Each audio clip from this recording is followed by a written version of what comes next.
Capítulo 8. Não existe justiça na história.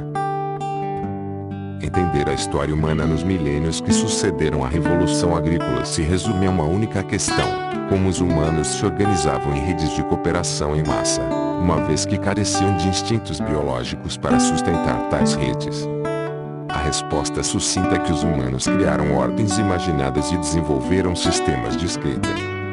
Essas duas invenções preencheram as lacunas deixadas por nossa herança biológica. No entanto, o aparecimento de tais redes foi, para muitos, uma vantagem duvidosa. As ordens imaginadas que sustentavam essas redes nunca foram neutras nem justas. Elas dividiram as pessoas em pretensos grupos, dispostos em uma hierarquia. Os níveis superiores desfrutavam de privilégios e poder, enquanto os inferiores sofriam discriminação e opressão. O Código de Hammurabi, por exemplo, estabelecia uma ordem hierárquica formada por homens superiores, homens comuns e escravos. Os superiores ficavam com todas as coisas boas da vida. Os homens comuns ficavam com o que sobrava. Os escravos ficavam com uma surra, se reclamassem. Apesar de sua proclamação da igualdade entre todos os homens, a ordem imaginada constituída pelos norte-americanos em 1776 também estabeleceu uma divisão. Criou uma hierarquia entre homens, que se beneficiavam dela, e mulheres, que ficaram desprovidas de autoridade. Criou uma hierarquia entre brancos, que desfrutavam de liberdade, e negros e indígenas, considerados humanos de uma espécie inferior, não compartilhando, assim, dos direitos igualitários dos homens. Muitos dos que assinaram a Declaração da Independência eram senhores de escravos. Eles não libertaram escravos depois que assinaram a declaração nem se consideraram hipócritas. Em sua visão, os direitos dos homens pouco tinham a ver com os negros. A ordem norte-americana também consagrou a hierarquia entre ricos e pobres. A maioria dos norte-americanos da época quase não tinha problemas com a desigualdade causada por pais ricos que passavam seu dinheiro e negócios para os filhos. Na visão deles, igualdade significava apenas que as mesmas leis se aplicavam a ricos e pobres. Não tinha nada a ver com seguro-desemprego, educação integrada ou seguro-saúde. A liberdade também tinha conotações muito diferentes das que tem hoje. Em 1776, não significava que os desprivilegiados, pelo menos não negros, índios e, muito menos, mulheres, podiam conquistar e exercer o poder. Significava simplesmente que o Estado não podia, exceto em circunstâncias incomuns, confiscar a propriedade privada de um cidadão nem dizer-lhe o que fazer com ela. A ordem norte-americana, com isso, endossou a hierarquia da riqueza, que alguns pensavam ter sido ordenada por Deus e outros viam como a representação das leis imutáveis da natureza. A natureza, alegava-se, recompensava mérito com riqueza, enquanto penalizava a indolência. Todas as distinções mencionadas aqui, entre homens livres e escravos, brancos e negros, ricos e pobres, se baseiam em ficções. A hierarquia entre homens e mulheres será discutida posteriormente. Ainda assim, é uma lei férrea da história que toda a hierarquia imaginada negue suas origens ficcionais e afirme ser natural e inevitável. Por exemplo, muitas pessoas que viam a hierarquia dos homens livres e dos escravos como natural e correta argumentaram que a escravidão não é uma invenção humana. Hammurabi a via como algo ordenado por Deus. Aristóteles afirmou que os escravos tinham uma natureza escrava, enquanto os homens livres tinham uma natureza livre. Seu status na sociedade não passava de um reflexo de sua natureza inata. Pergunte aos defensores da supremacia branca sobre hierarquia racial e prepare-se para ouvir uma palestra pseudocientífica sobre as diferenças biológicas entre as raças. É provável que digam que há algo no sangue ou nos genes caucasianos que torna os brancos naturalmente mais inteligentes, trabalhadores e virtuosos.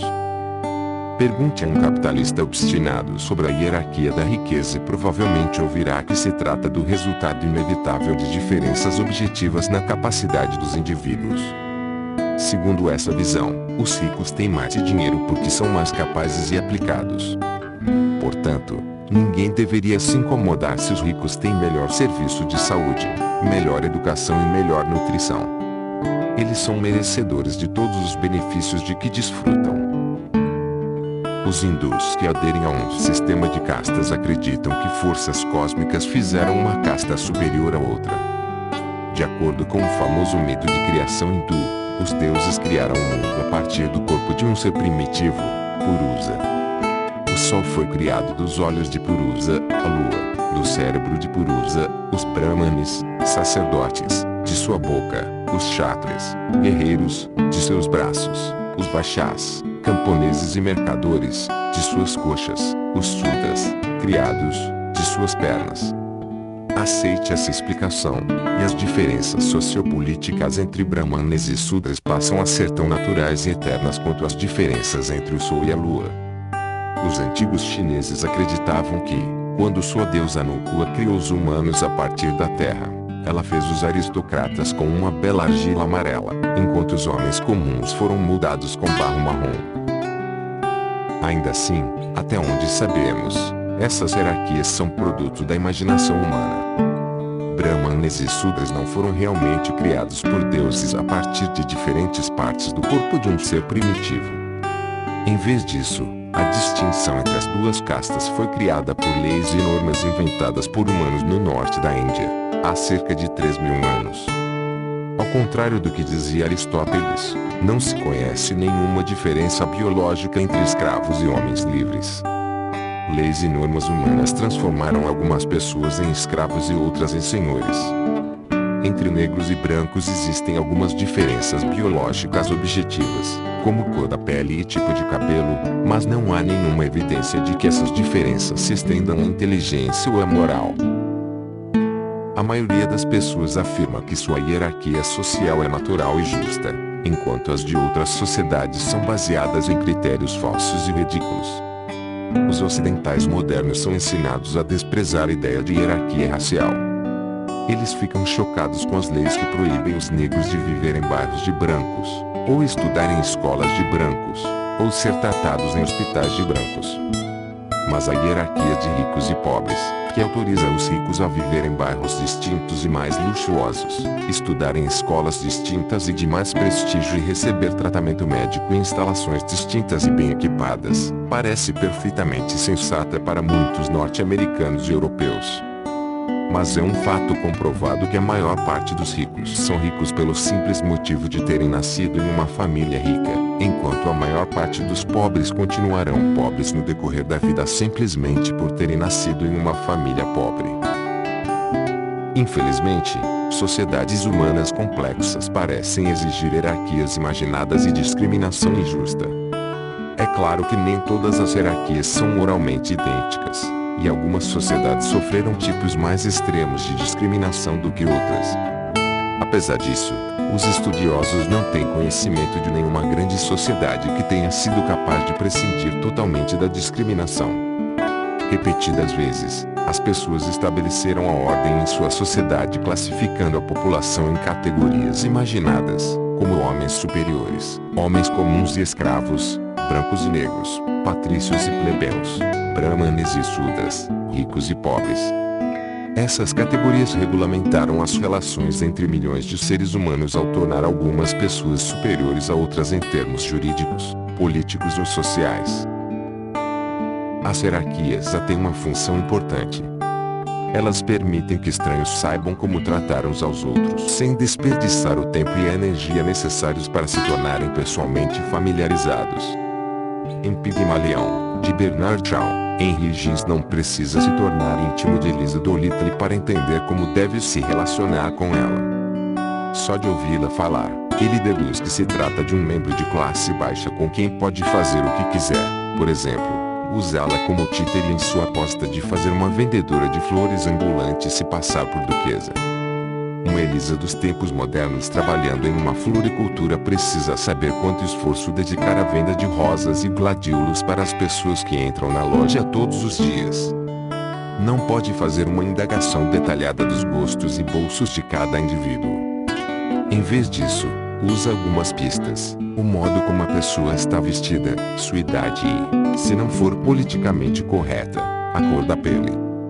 É assim que ela imediatamente faz a distinção entre o sócio da firma de contabilidade que tem grande probabilidade de comprar um buquê de rosas caro e o mensageiro que só tem $1 para gastar num punhado de margaridas.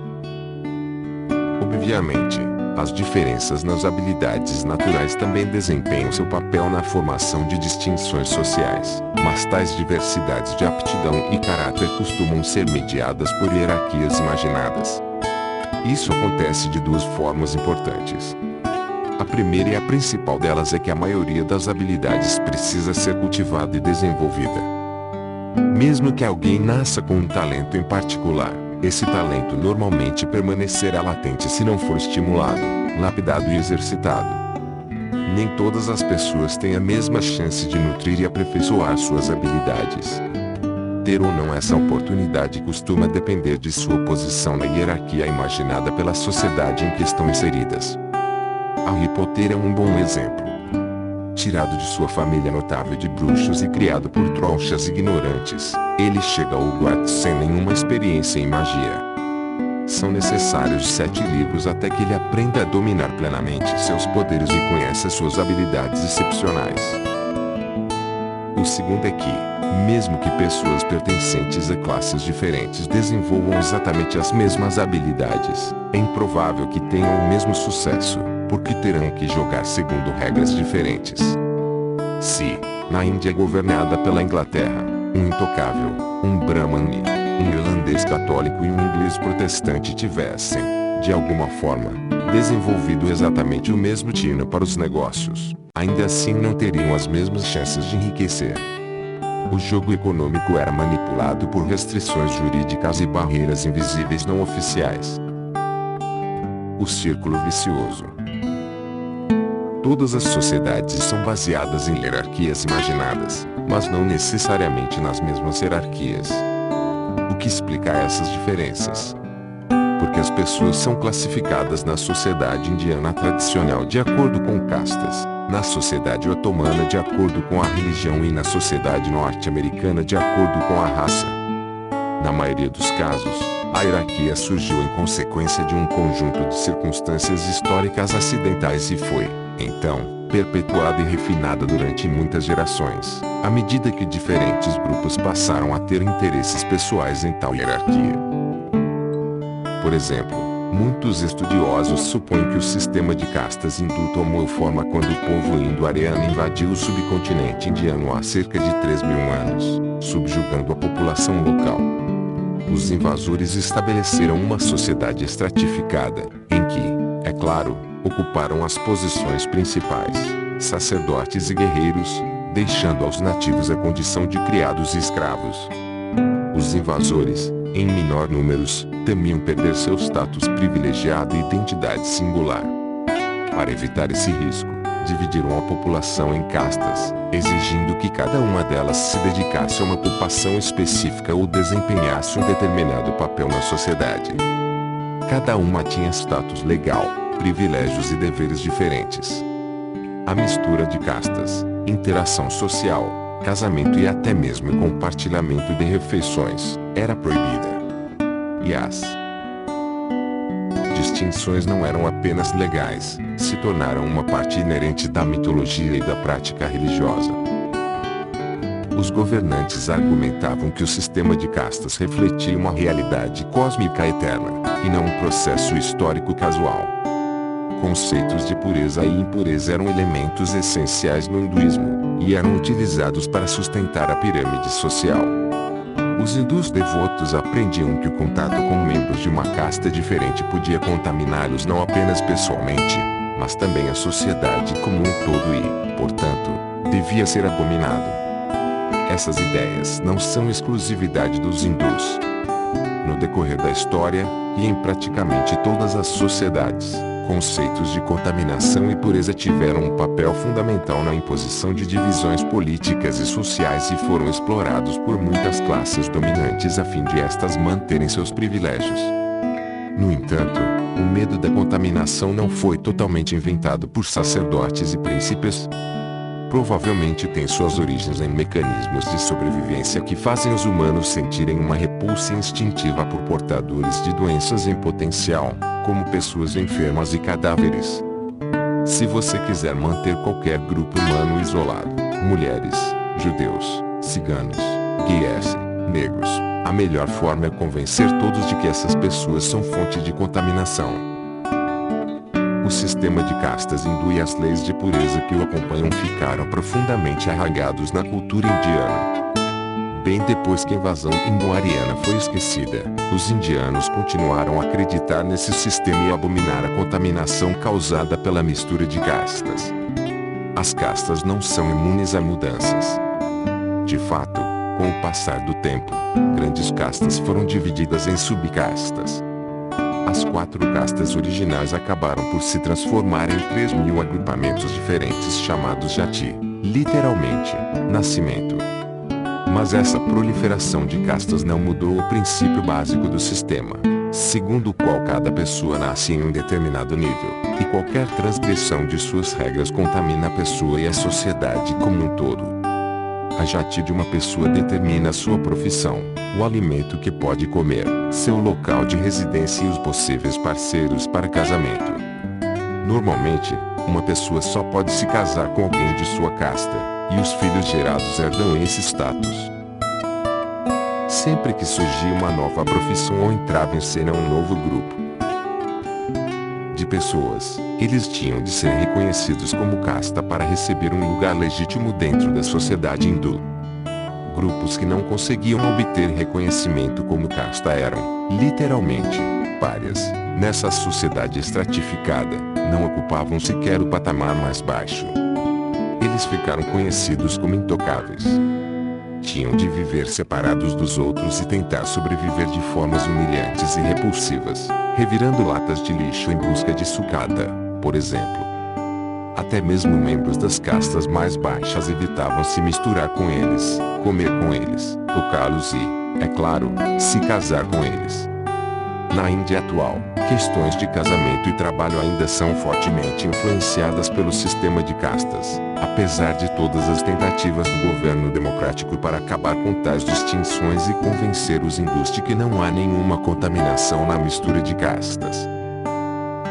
Pureza na América. Um círculo vicioso similar perpetuou a hierarquia racial na América moderna.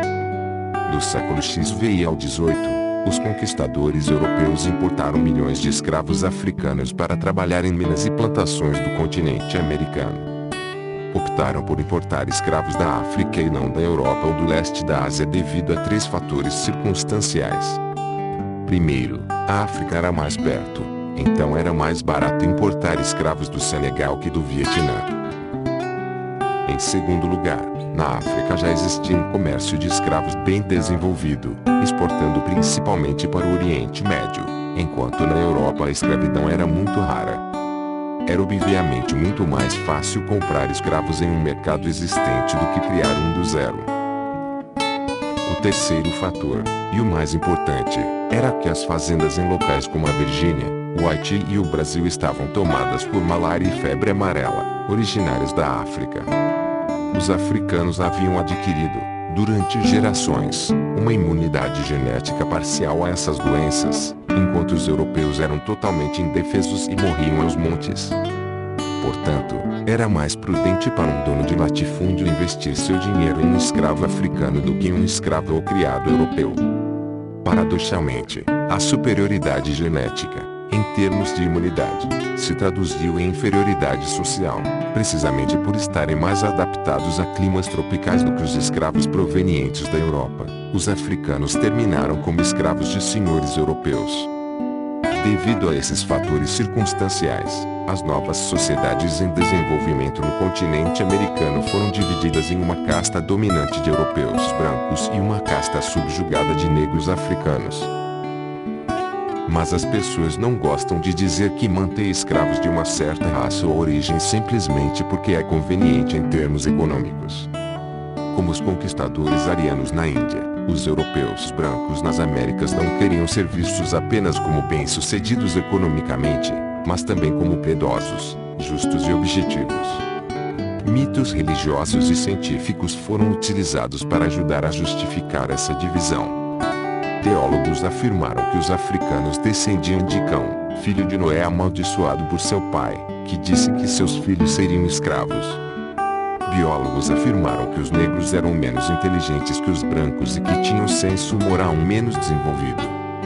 Médicos afirmaram que os negros viviam na sujeira e disseminavam doenças. Em outras palavras, eram fonte de contaminação. Esses mitos repercutiram na cultura americana e na cultura ocidental de modo geral. Continuaram a exercer influência bem depois que as condições que criaram a escravidão haviam desaparecido. No início do século XIX, o Império Britânico declarou a escravidão ilegal e interrompeu o comércio de escravos no Atlântico, e, nas décadas seguintes, a escravidão foi pouco a pouco sendo proibida em todo o continente americano. É digno de nota que essa foi a primeira e única vez na história que as sociedades escravocratas aboliram a escravidão voluntariamente. Mas, mesmo que os escravos tenham sido libertados, os mitos racistas que justificaram a escravidão persistiram. A separação das raças foi mantida por legislações e normas sociais racistas. O resultado foi um ciclo retroalimentado de causa e efeito, um círculo vicioso. Considere, por exemplo, o sul dos Estados Unidos imediatamente após a Guerra Civil. Em 1865, a 13ª emenda à Constituição dos Estados Unidos aboliu a escravatura, e a 14ª impôs que não se podiam negar, com base na raça, cidadã e proteção igualitária perante a lei. No entanto, depois de 2 séculos de escravidão, a maioria das famílias negras era muito mais pobre e menos instruída do que a maioria das famílias brancas. Assim, um negro nascido no Alabama em 1865 tinha muito menos chance de obter boa educação e um emprego bem pago do que seus vizinhos brancos. Seus filhos, nascidos nas décadas de 1880 e 1890, iniciaram a vida com a mesma desvantagem. Eles também nasceram em uma família pobre e pouco instruída. Mas a desvantagem econômica não era tudo. O Alabama também era lar de muitos brancos pobres que não tinham acesso às oportunidades disponíveis a seus irmãos de raça com melhores condições financeiras. Além disso, a Revolução Industrial e as ondas de imigração transformaram os Estados Unidos em uma sociedade extremamente fluida, em que se podia subir na vida rapidamente. Se o dinheiro fosse tudo o que importava, a rígida divisão entre as raças logo teria desaparecido, inclusive por meio do casamento interracial. Mas isso não aconteceu. Em 1865, os brancos, e também muitos negros, assumiam como certo o fato de que os negros eram menos inteligentes, mais violentos e sexualmente libertinos, mais preguiçosos e menos preocupados com a higiene pessoal do que os brancos. Eram, dessa forma, agentes de violência, roubos, estupros e doenças, em outras palavras, contaminação. Se, em 1895, um negro residente do Alabama miraculosamente conseguisse obter uma boa educação e se candidatasse a um emprego respeitável, como caixa de banco, por exemplo, as chances de ser aceito seriam muito menores do que as de um candidato branco com as mesmas qualificações.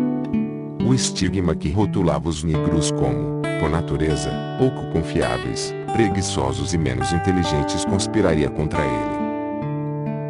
Pode-se pensar que as pessoas pouco a pouco entenderiam que esses estigmas eram mitos, e não fatos, e que, com o tempo, os negros seriam capazes de provar que são tão competentes, limpos e corretos quanto os brancos. Na verdade, aconteceu o oposto. Esses preconceitos ficaram cada vez mais arraigados conforme o tempo foi passando. Como todos os melhores empregos eram dos brancos, ficou mais fácil acreditar que os negros eram realmente inferiores. Veja, dizia o cidadão branco médio, os negros são livres há gerações e ainda assim quase não existem professores, advogados, médicos ou mesmo caixas de banco negros. Não é uma prova de que os negros são simplesmente menos inteligentes e trabalhadores. Nesse círculo vicioso, Negros não eram contratados para empregos administrativos porque eram considerados pouco inteligentes, e a escassez de negros em empregos administrativos era prova de sua inferioridade. O círculo vicioso, uma situação histórica fortuita, se traduz em um rígido sistema social. O círculo vicioso não acaba aí. À medida que os estigmas contra os negros se fortaleceram, foram traduzidos em um sistema de leis e normas chamadas Leis Jim Crow, criado para proteger a ordem racial. Os negros eram proibidos de votar em eleições, estudar em escolas de brancos, comprar em lojas de brancos, comer em restaurantes de brancos, dormir em hotéis de brancos. A justificativa para tudo isso era que os negros eram sujos, indolentes e maldosos, de modo que os brancos tinham que se proteger deles. Os brancos não queriam dormir no mesmo hotel que os negros, ou comer no mesmo restaurante, por medo de doenças. Eles não queriam que seus filhos estudassem na mesma escola que crianças negras, por medo de brutalidade e más influências. Não queriam que os negros votassem nas eleições, já que os negros eram ignorantes e imorais. Esses temores eram confirmados por estudos científicos que provavam que os negros eram, de fato, menos instruídos, que várias doenças eram mais comuns entre eles e que seus índices de criminalidade eram ainda mais altos. Os estudos ignoravam o fato de que esses fatos resultavam da discriminação contra os negros. Em meados do século XX, a segregação nos antigos Estados Confederados provavelmente era pior do que no fim do século XIX. Clement King, um estudante negro que se candidatou à Universidade do Mississippi em 1958, foi forçado a ir para uma instituição psiquiátrica. O juiz responsável julgou que um negro só podia ser insano ao pensar que poderia ser admitido na Universidade do Mississippi. Nada era tão revoltante para os sulistas, e muitos nortistas, norte-americanos, como relações sexuais e casamento entre homens negros e mulheres brancas. O sexo interracial se tornou um grande tabu, e qualquer violação, ou suspeita de violação, era vista como merecedora de punição imediata e sumária na forma de linchamento. A Ku Klux Klan, sociedade secreta dos defensores da supremacia branca, perpetuou muitas dessas matanças. Eles poderiam ensinar algumas coisinhas aos brahmanes hindus sobre leis de pureza. Com o tempo, o racismo se espalhou para cada vez mais esferas culturais. A cultura estética norte-americana foi construída sobre padrões brancos de beleza. Os atributos físicos da raça branca, por exemplo, pele branca e cabelos claros e lisos, nariz pequeno e arrebentado, começaram a ser identificados como belos. Traços tipicamente negros, pele escura, cabelos pretos e crespos, nariz achatado, eram considerados feios. Esses preconceitos impregnaram a hierarquia imaginada em um nível ainda mais profundo da consciência humana. Tais círculos viciosos podem continuar por séculos e até mesmo milênios, perpetuando uma hierarquia imaginada que surgiu de um acontecimento histórico ocasional. Com frequência, a discriminação tende a piorar com o tempo, e não a melhorar. Dinheiro gera dinheiro, e pobreza gera pobreza. Educação gera educação, e ignorância gera ignorância. Os que foram vítimas da história uma vez tendem a ser vitimados novamente. E aqueles que a história privilegiou tendem a ser privilegiados novamente. A maioria das hierarquias sociopolíticas carece de base lógica ou biológica. Elas não passam da perpetuação de eventos ocasionais sustentados por mitos. Esse é um bom motivo para se estudar história. Se a divisão entre negros e brancos, ou entre brahmanes e sudras, fosse fundada em realidades biológicas, ou seja, se os brahmanes realmente tivessem cérebro mais desenvolvido que os sudras, a biologia seria suficiente para entender a sociedade humana. Como as distinções biológicas entre diferentes grupos de Homo sapiens são, na verdade, desprezíveis, a biologia não é capaz de explicar as complexidades da sociedade indiana ou a dinâmica racial norte-americana. Só podemos entender esses fenômenos estudando os acontecimentos, as circunstâncias e as relações de poder que transformaram produtos da imaginação em estruturas sociais cruéis, e muito reais. Ele e ela. Diferentes sociedades adotam diferentes tipos de hierarquias imaginadas. A raça é muito importante para os norte-americanos modernos, mas era relativamente insignificante para os muçulmanos medievais. A casta era uma questão de vida e morte na Índia medieval, ao passo que na Europa moderna é algo que praticamente não existe. Uma hierarquia específica, no entanto, foi de extrema importância em todas as sociedades humanas conhecidas, a hierarquia do gênero. Todos os povos se dividiram entre homens e mulheres. E em quase todos os lugares os homens foram privilegiados, pelo menos desde a Revolução Agrícola.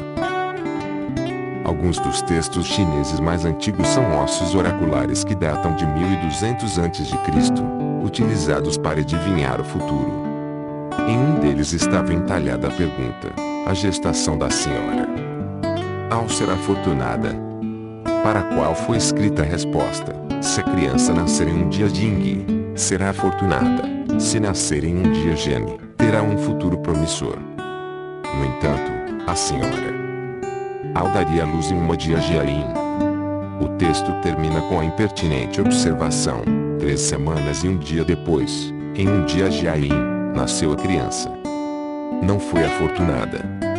Era uma menina.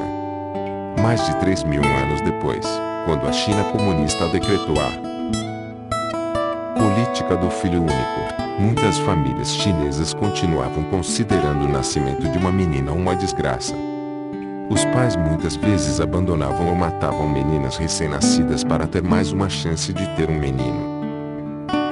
Em muitas sociedades, as mulheres eram mera propriedade dos homens, principalmente do pai, marido ou irmão.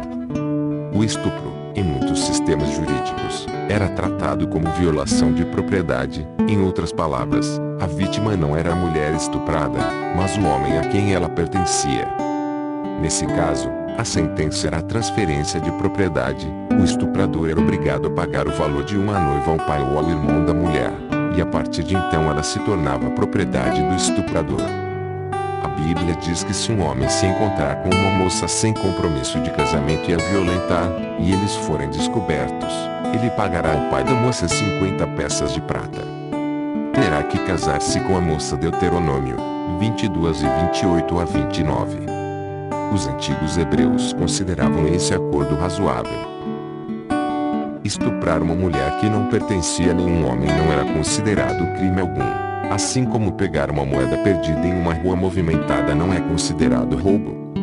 E se um marido estuprava a própria mulher, ele não cometia nenhum crime. Na verdade, a ideia de que um marido pudesse estuprar a esposa era um oxímoro. Ser marido era ter controle absoluto da sexualidade da esposa. Dizer que um marido estuprou a própria esposa era tão ilógico quanto dizer que um homem roubou a própria carteira. Tal pensamento não se limitava ao Antigo Oriente Médio. Em 2006, ainda havia 53 países em que um marido não podia ser processado por estuprar a esposa. Até mesmo na Alemanha, as leis de estupro foram modificadas apenas em 1997, criando-se uma categoria jurídica para o estupro conjugal. A divisão entre homens e mulheres é produto da imaginação, como o sistema de castas na Índia ou o sistema racial nos Estados Unidos, ou é uma divisão natural com raízes biológicas mais profundas. E, se houver, de fato, uma divisão natural, existem também explicações biológicas para a primazia dos homens sobre as mulheres. Algumas das disparidades culturais, jurídicas e políticas entre homens e mulheres refletem as diferenças biológicas óbvias entre os sexos. Gerar uma criança sempre foi trabalho das mulheres, porque os homens não têm um útero. Ainda assim, sobre essa verdade universal, todas as sociedades acumularam diversas camadas de ideias e normas culturais que pouco têm a ver com biologia. As sociedades associam masculinidade e feminilidade com uma série de atributos que, em sua maioria, não têm base biológica. Por exemplo, na Atenas democrática do século V a.C., um indivíduo provido de um útero não tinha status jurídico independente e era proibido de participar de assembleias populares ou ser juiz. Com poucas exceções, Tal indivíduo não podia se beneficiar de uma boa educação nem se envolver em negócios ou discursos filosóficos. Nenhum dos líderes políticos de Atenas, nenhum de seus grandes filósofos, oradores, artistas ou mercadores tinha útero. O fato de ter útero faz com que uma pessoa seja biologicamente inadequada para essas profissões. Os atenienses da antiguidade acreditavam que sim. Os atenienses dos dias de hoje discordam. Na Atenas atual, as mulheres votam, são eleitas para cargos públicos, fazem discursos, projetam de tudo, de joias a edifícios e softwares, e frequentam universidades. O útero não as impede de fazer nenhuma dessas coisas com o mesmo sucesso que os homens. É verdade que ainda são pouco representadas na política e nos negócios. Apenas cerca de 12% dos membros do parlamento grego são mulheres. Mas não existe nenhuma barreira jurídica à sua participação na política, e grande parte dos gregos dos dias de hoje considera perfeitamente normal que uma mulher ocupe um cargo público. Muitos gregos da atualidade também pensam que uma parte integral de ser homem é se sentir sexualmente atraído apenas por mulheres e ter relações sexuais exclusivamente com o sexo oposto. Eles não enxergam isso como um preconceito cultural, mas sim como uma realidade biológica. Relações entre duas pessoas do sexo oposto são algo natural, e entre duas pessoas do mesmo sexo, não. Na realidade, a mãe natureza não se importa se os homens se sentem sexualmente atraídos uns pelos outros. Apenas mães humanas inseridas em determinadas culturas fazem escândalo ao saber que seu filho tem um caso com o vizinho. A explosão de raiva da mãe não tem base biológica. Um número significativo de culturas humanas vê as relações homossexuais como algo não apenas legítimo como até mesmo socialmente construtivo, sendo a Grécia Antiga o exemplo mais notável. A Ilíada não menciona que Tétis tivesse qualquer objeção às relações entre seu filho Aquiles e Patroclo. A rainha Olímpia, da Macedônia, foi uma das mulheres mais temperamentais e poderosas da antiguidade e até mesmo mandou matar seu próprio marido, o rei Felipe. Mas ela não teve um ataque quando seu filho, Alexandre, o Grande, levou seu amante, Hefestion, para jantar em casa. Como podemos diferenciar aquilo que é biologicamente determinado daquilo que as pessoas apenas tentam justificar por meio de mitos biológicos? Um bom princípio básico é a biologia permite, a cultura proíbe. A biologia está disposta a tolerar um leque muito amplo de possibilidades. É a cultura que obriga as pessoas a concretizar algumas possibilidades e proíbe outras. A biologia permite que as mulheres tenham filhos. Algumas culturas obrigam as mulheres a concretizar essa possibilidade. A biologia permite que homens pratiquem sexo uns com os outros. Algumas culturas os proíbem de concretizar essa possibilidade. A cultura tende a argumentar que proíbe apenas o que não é natural. Mas, de uma perspectiva biológica, não existe nada que não seja natural. Tudo o que é possível é, por definição, também natural. Um comportamento verdadeiramente não natural, que vá contra as leis da natureza, simplesmente não teria como existir e, portanto, não necessitaria de proibição. Nenhuma cultura jamais se deu ao trabalho de proibir que os homens realizassem fotossíntese, que as mulheres corressem mais rápido do que a velocidade da luz, ou que elétrons com carga negativa atraíssem uns aos outros. Na verdade, nossos conceitos de natural e não natural não são tirados da biologia, mas da teologia cristã. O sentido teológico de natural é de acordo com as intenções de Deus, que criou a natureza. Os teólogos cristãos afirmam que Deus criou o corpo humano com a intenção de que cada membro e órgão servisse a um propósito em particular. Se usamos nossos membros e órgãos para o propósito previsto por Deus, trata-se de uma atividade natural.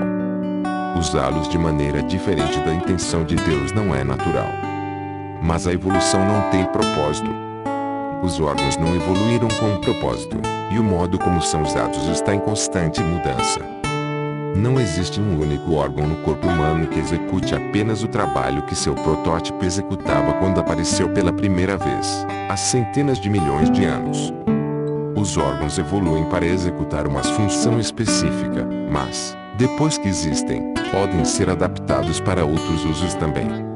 A boca, por exemplo, surgiu porque os primeiros organismos multicelulares precisavam de uma forma de levar nutrientes para o corpo. Ainda usamos a boca para isso, mas também a usamos para beijar, falar e, se formos o Rambo, para puxar o pino de nossas granadas de mão. Algum desses usos não é natural simplesmente porque nossos ancestrais vermiformes não faziam essas coisas com a boca há 600 milhões de anos. Da mesma forma, as asas não apareceram de repente com toda a sua maravilhosa aerodinâmica. Elas se desenvolveram a partir de órgãos que serviam a outro propósito. De acordo com uma teoria, as asas dos insetos evoluíram há milhões de anos a partir de protuberâncias no corpo de insetos não voadores. Insetos com calombos tinham uma área de superfície maior do que aqueles sem calombos, e isso permitiu que absorvessem mais luz do sol e, assim, ficassem mais aquecidos. Em um lento processo evolutivo, esses aquecedores solares ficaram maiores. A mesma estrutura que era boa para a máxima absorção da luz do sol, muita área de superfície, pouco peso, também, por coincidência, dava aos insetos um certo impulso quando saltavam e pulavam. Aqueles com protuberâncias maiores podiam saltar e pular mais longe. Alguns insetos começaram a usá-las para planar, e daí bastou um pequeno passo para chegar às asas capazes de realmente propulsar o inseto no ar.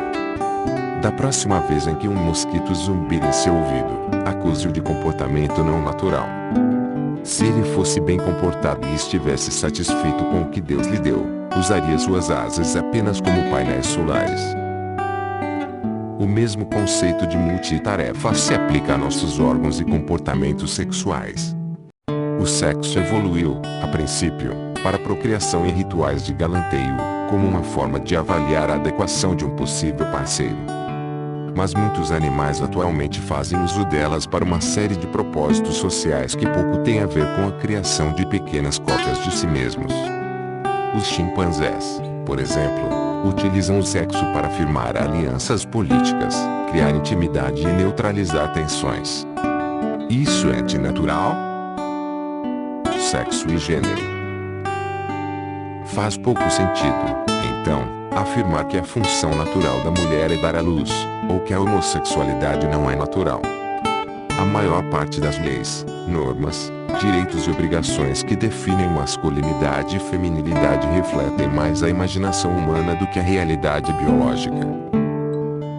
Biologicamente, os humanos estão divididos entre os sexos masculino e feminino. O Homo sapiens do sexo masculino tem um cromossomo X e um cromossomo Y. O indivíduo do sexo feminino tem 2 cromossomos X, mas homem e mulher são categorias sociais, não biológicas. Embora na grande maioria dos casos, na maior parte das sociedades humanas, homens sejam do sexo masculino e mulheres sejam do sexo feminino, os termos sociais carregam muita bagagem que tem uma relação apenas tênue, se é que tem alguma, com os termos biológicos. Um homem não é um sapiens com características biológicas específicas, como cromossomos X e Y, testículos e muita testosterona. Em vez disso, ele se enquadra em um compartimento específico da ordem humana imaginada da qual faz parte. Os mitos de sua cultura lhe designam papéis, como participar da política, direitos, como votar, e deveres, como serviço militar, masculinos específicos. Da mesma forma, uma mulher não é um sapiens com 2 cromossomos X, um útero e muito estrogênio. Em vez disso, é um membro do sexo feminino de uma ordem humana imaginada. Os mitos de sua sociedade lhe atribuem papéis, criar filhos, direitos, proteção contra a violência, e deveres, obediência ao marido, femininos específicos. Já que mitos, e não a biologia, definem os papéis, direitos e deveres de homens e mulheres, o significado de masculinidade e feminilidade varia imensamente de uma sociedade para outra. Para tornar as coisas menos confusas, os estudiosos costumam distinguir entre sexo, que é uma categoria biológica, e gênero, uma categoria cultural. O sexo se divide em masculino e feminino, e as características dessa divisão são objetivas e permaneceram constantes ao longo da história. O gênero se divide em homem e mulher, e algumas culturas reconhecem outras categorias. As chamadas características masculinas e femininas são intersubjetivas e passam por constantes mudanças. Por exemplo, existem muitas diferenças no comportamento, nos desejos, na vestimenta e até mesmo na postura corporal esperados das mulheres da Atenas clássica e da Atenas moderna. O sexo é brincadeira de criança, mas o gênero é coisa séria. Conseguir ser um membro do sexo masculino é a coisa mais simples do mundo. Basta nascer com um cromossomo X e um Y. Ser um indivíduo do sexo feminino é igualmente simples. Um par de cromossomos X resolve o assunto. Por outro lado, ser homem ou mulher é uma tarefa muito complicada e exigente. Como a maior parte das qualidades masculinas e femininas são culturais, e não biológicas, nenhuma sociedade coroa automaticamente cada pessoa do sexo masculino como homem e cada pessoa do sexo feminino como mulher. Tampouco cada um desses títulos são louros sobre os quais descansar assim que adquiridos. Os indivíduos do sexo masculino precisam provar sua masculinidade constantemente durante toda a vida, do berço ao túmulo, em uma série interminável de ritos e performances. E o trabalho de uma mulher nunca tem fim. Ela deve, continuamente, convencer a si mesma e aos demais de que é feminino o bastante. O sucesso não é garantido. Os indivíduos do sexo masculino, em particular, vivem um temor constante de perder sua afirmação de masculinidade.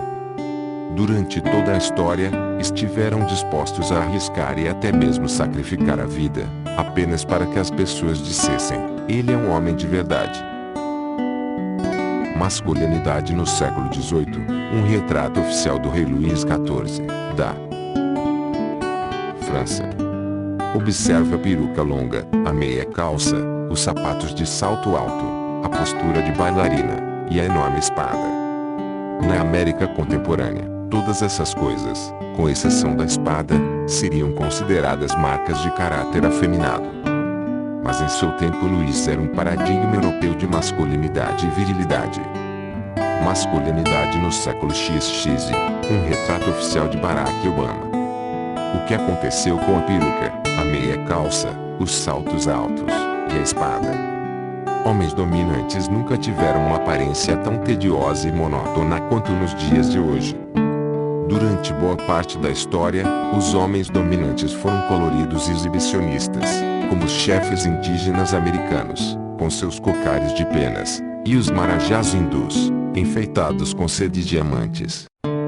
No reino animal, os machos tendem a ser mais coloridos e enfeitados que as fêmeas, como mostram a cauda do pavão e a juba do leão. O que há de tão bom nos homens? Pelo menos desde a Revolução Agrícola, a maior parte das sociedades humanas tem sido sociedades patriarcais que valorizam mais os homens do que as mulheres. Independentemente de como a sociedade define a homem e mulher, ser homem sempre foi melhor. Sociedades patriarcais educam os homens para pensar e agir de modo masculino e as mulheres para pensar e agir de modo feminino, punindo qualquer um que ouse cruzar essas fronteiras. Apesar disso, não recompensam da mesma forma aqueles que se adaptam. Qualidades consideradas masculinas são mais valorizadas do que aquelas que são consideradas qualidades femininas, e membros de uma sociedade que personifica um ideal feminino recebem menos do que aqueles que exemplificam o ideal masculino. Menos recursos são investidos na saúde e na educação das mulheres. Elas têm menos oportunidades econômicas, menos poder político e menos liberdade de movimento. O gênero é uma corrida em que os corredores competem apenas pela medalha de bronze. Certamente, um punhado de mulheres chegou à posição alfa, como Cleópatra, do Egito, a Imperatriz Wu Zetian, da China, e Elizabeth I, da Inglaterra. Mas elas são as exceções que confirmam a regra. Durante o reinado de 45 anos de Elizabeth, todos os membros do parlamento eram homens, todos os oficiais da marinha e do exército real eram homens, todos os juízes e advogados eram homens, todos os bispos e arcebispos eram homens, todos os teólogos e sacerdotes eram homens, todos os médicos e cirurgiões eram homens, todos os estudantes e professores de todas as universidades e faculdades eram homens, todos os prefeitos e xerifes eram homens, E quase todos os escritores, arquitetos, poetas, filósofos, pintores, músicos e cientistas eram homens. O patriarcado tem sido a norma em quase todas as sociedades agrícolas e industriais. Resistiu teimosamente a levantes políticos, revoluções sociais e transformações econômicas.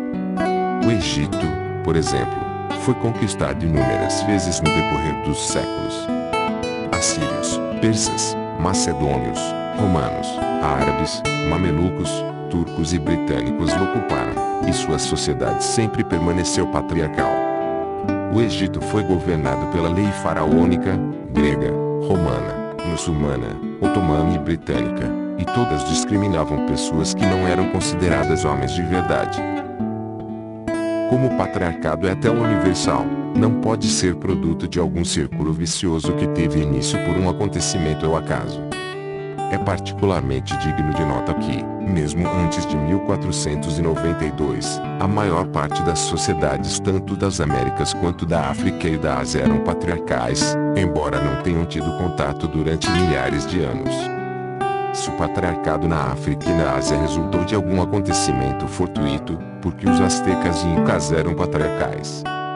É muito mais provável que, embora o conceito preciso de homem e mulher varie entre as culturas, exista alguma razão biológica universal para quase todas as culturas valorizarem a masculinidade em detrimento da feminilidade.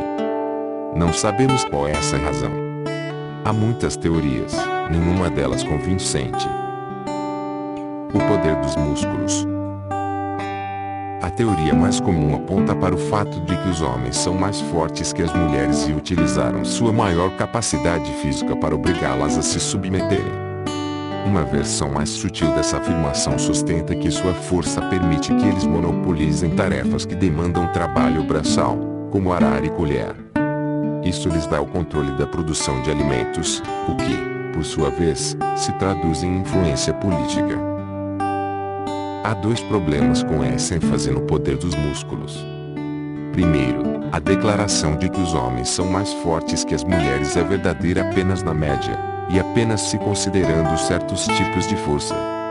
As mulheres geralmente são mais resistentes à fome, doenças e fadiga que os homens. Há também muitas mulheres capazes de correr mais rápido e levantar mais peso que muitos homens. Além disso, o maior problema dessa teoria é que as mulheres, ao longo da história, foram excluídas sobretudo de empregos que exigiam pouco esforço físico, como o sacerdócio, lei e política, enquanto se dedicavam a trabalho braçal nos campos, no artesanato e nos cuidados com a casa. Se o poder social fosse dividido diretamente com base em vigor ou força física, as mulheres teriam se dado muito melhor. E, o que é ainda mais importante, simplesmente não existe relação direta entre força física e poder social entre os humanos. Pessoas na casa dos 60 anos de idade costumam exercer poder sobre pessoas de 20 e poucos anos, ainda que os mais novos sejam muito mais fortes.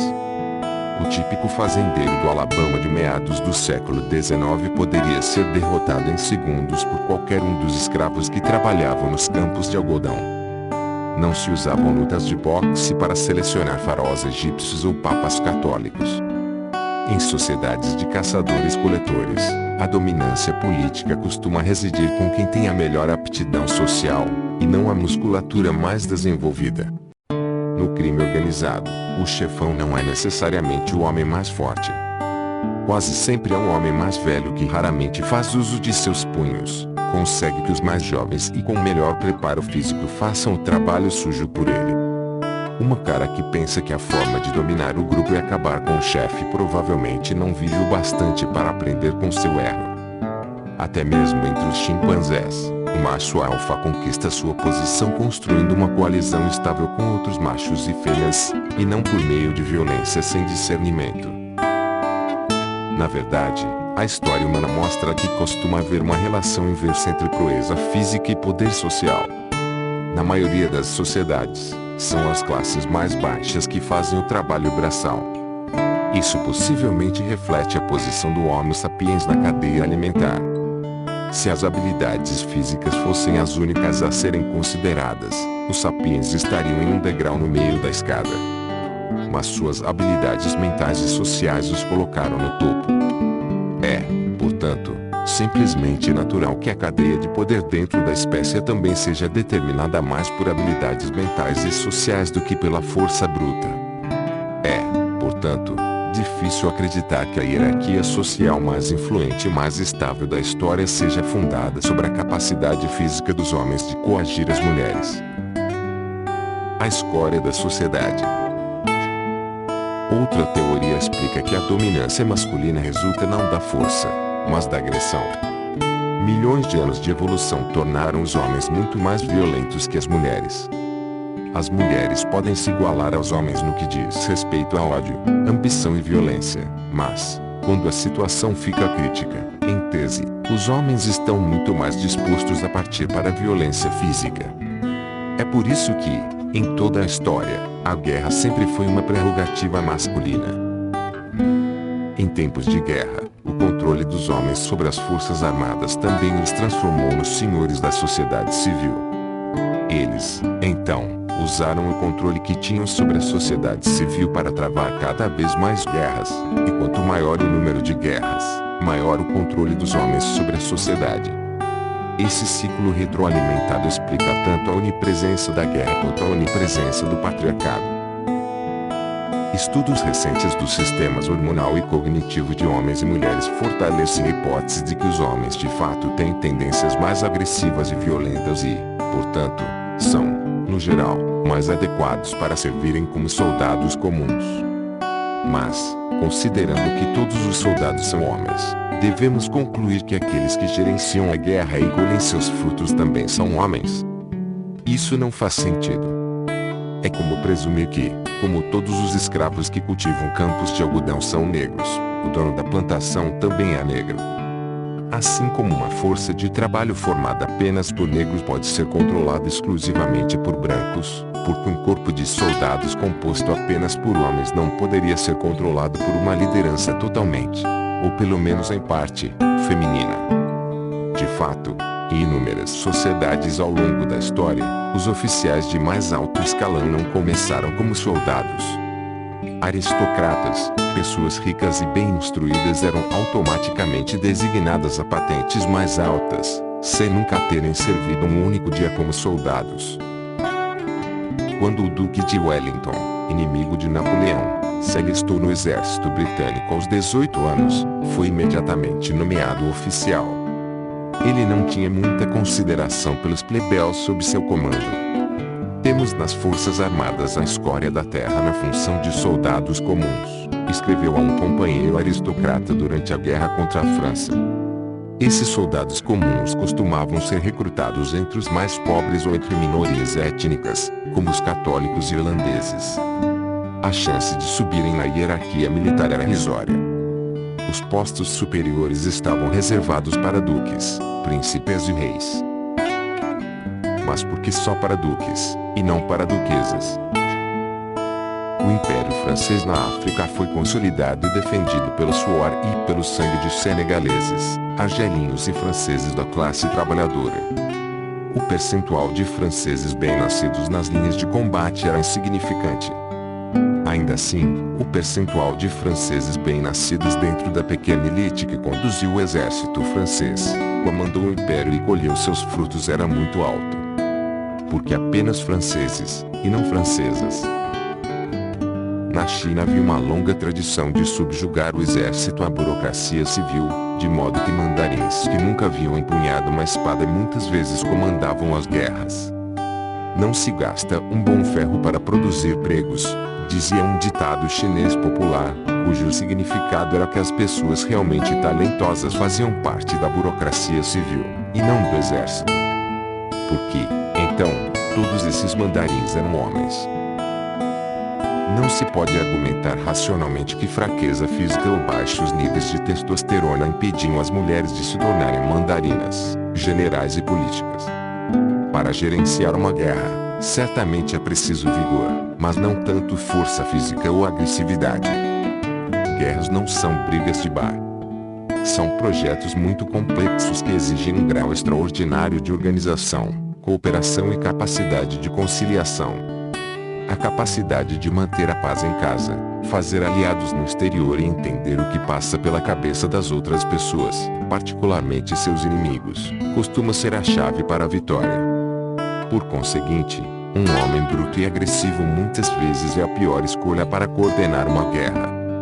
Uma opção muito melhor é uma pessoa colaborativa que saiba como apaziguar, como manipular e como ver as coisas de diferentes perspectivas. É disso que são feitos os que constroem impérios. Augusto, militarmente incompetente, foi bem sucedido na consolidação de um regime imperial estável, conquistando algo que desconcertou Júlio César e Alexandre Magno, que eram generais muito melhores. Tanto seus contemporâneos quanto os historiadores modernos costumam atribuir essa façanha à sua virtude de clementia, moderação e clemência. As mulheres frequentemente são estereotipadas como melhores manipuladoras e apaziguadoras do que os homens e são famosas por sua capacidade superior de enxergar as coisas da perspectiva dos outros. Se há alguma verdade nesses estereótipos, então as mulheres teriam sido excelentes políticas construtoras de impérios, deixando o trabalho sujo nos campos de batalha para os machos carregados de testosterona e desprovidos de sutileza. Apesar dos mitos populares, isso raras vezes aconteceu no mundo real. Não está nem um pouco claro qual seria o motivo.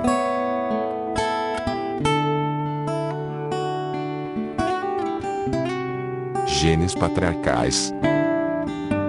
Um terceiro tipo de explicação de ordem biológica atribui menos importância à força bruta e à violência, e sugere que, em milhões de anos de evolução, homens e mulheres desenvolveram estratégias diferentes de sobrevivência e de reprodução.